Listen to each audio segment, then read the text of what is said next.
Hello everybody, video for today.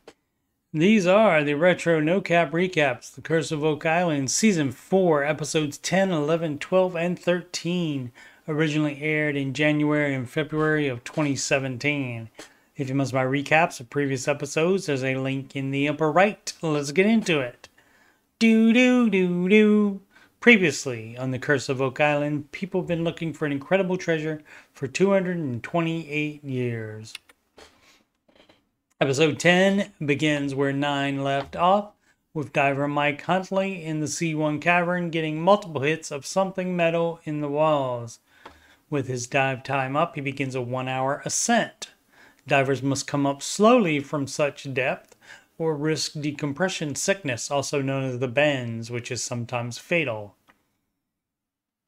John Chatterton dives again, but he has zero visibility after the previous dive stirred up the silt. He also can't replicate any of the metal detector hits that Mike got. It's a common occurrence on Oak Island. We see and hear the metal detector registering a hit, then later there is absolutely nothing detected in the same spot. Not only in the money pit, but the swamp as well. John draws the layout of the cavern. Both divers say there is only a very small chance of it being man-made. After the disappointment with C1, historian Terry DeVoe asks Charles and Rick to meet him in Peggy's Cove, about an hour's drive east of Oak Island. Terry shows them this carved stone deliberately placed here with small stones underneath it to keep it in place. The carved parts are darkened for easier visibility. The head is looking due west, almost directly at Oak Island. Back in the war room, the team meets to decide whether to continue airlifting sediment and hopefully artifacts from 10X or drill a third borehole in the money pit. In the end, they decide to spend more money and do both. The episode ends with the airlift system starting and water being forced into the trough. Members of the team go through the sediment in the trough and Charles finds this bone. They will have it identified. Jack finds pieces of hand-cut wood that Dan says isn't anything that he used in 10X. He says they are older than he is. Jack also shows him wood with pitch on it, which would be used for waterproofing. They will get carbon dating on the wood. The team's plan to cofferdam a section of Smith's Cove with a water-filled rubber bladder hits a snag when it ruptures. It will take weeks to get a replacement. Researcher Paul Troutman has found a lot of Oak Island pictures and documents among the 17 million items in the FDR Presidential Library. Eventual U.S. President Franklin Delano Roosevelt was part of a group of searchers on the island in 1909. Paul finds a letter from a searcher that says FDR thought that the treasure on the island was the lost crown jewels of France. Episode 12 begins with wrapping up at the FDR library. While in New York, Rick and Charles visit with Zena Halpern, who, after a recap of her already revealed research, shows this Templar coin with the dots around the cross that she linked to the HO stone from Oak Island. The second cofferdam attempt works.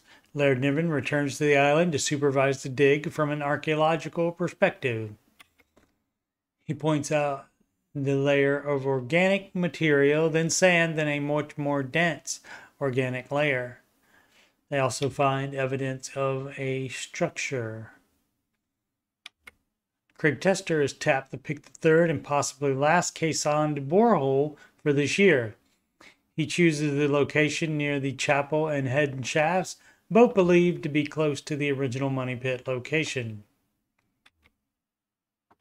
Charles has reached out to some cipher experts that say it's much more likely that the 90-foot stone in La Formula would be French instead of English like previous translations. The team also mentioned Zena's assertion that the document was ripped or cut into 7 different pieces, and this is just one of them.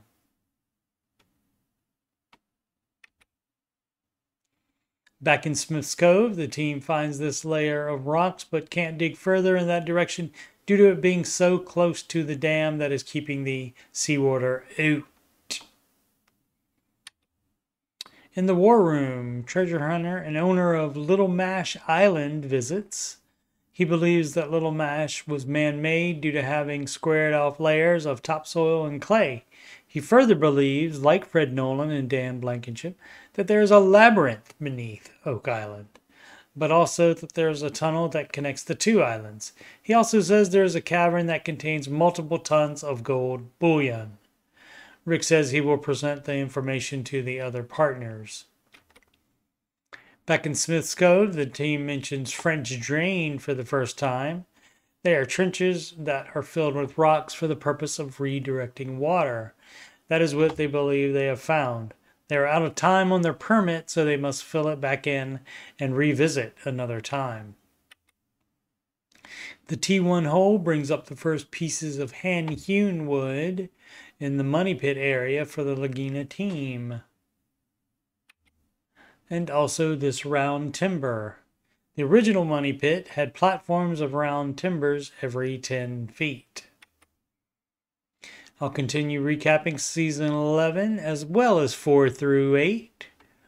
Upcoming streams, Ramsey Coach with Coach Steve Money most Saturdays at 8 p.m. Eastern Time, 7 Central. And the Ramsey Show After Show. The next one is Thursday, November 16th, right after the Ramsey Show video on YouTube ends at approximately 6 p.m. 05 Eastern and 5:05 p.m. Central Time. Once more, I'm Coach Steve Money. I'm Ramsey Solutions Certified Financial Coach. You can schedule free financial coaching consultation / assessment with me at calendly.com/Coach Steve Money. You can email about coaching or anything else on my YouTube channel, Coach Steve Money, at gmail.com. Channel donations can go to paypal.me/Coach Steve Money. You can add me on the gram at Coach Steve Money. And of course, this YouTube channel is youtube.com/Coach Steve Money. Thank you so much for watching.